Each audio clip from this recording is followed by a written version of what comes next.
آج کے نوجوانوں کے لیے یہ ایک بہترین سبق ہے۔ یہ دیکھیں، یہ بندہ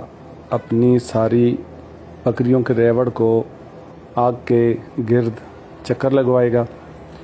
اور خود ان کے آگے بھاگ رہا ہے، اور جب ان کے درمیان میں جو خلا ہے، گیپ ہے، وہ ختم ہو جائے گا، آپس میں یہ مل جائیں گی تو یہ درمیان سے نکل جائے گا، اور یہ بھیڑ بکریاں یہ چکر کاٹتی رہیں گی اور ان کو یہ نہیں پتہ چلے گا کہ ہم کس کے پیچھے ہیں، ہمیں کس نے چکر لگوایا ہے۔ تو بالکل ایسے ہی ہماری آج نوجوان نسل اور قوم کا حال ہے کہ ان کو چکر لگوانے والے کوئی بھی ہوں، وہ لیڈروں کی شکل میں، سیاسی لیڈران کی شکل میں ہوں، یا کوئی اور مذہبی لیڈروں کی شکل میں ہوں، یا جس بھی شکل میں ہوں، وہ ان کو ایک چکر لگا کے بیچ سے خود نکل جاتے ہیں، اور ہماری جو قوم ہے، ہماری جو عوام ہے، جو ہمارے نوجوان ہیں، وہ اس چکر میں پڑ جاتے ہیں اور اپنی زندگی اور اپنے حالات خراب کر دیتے ہیں۔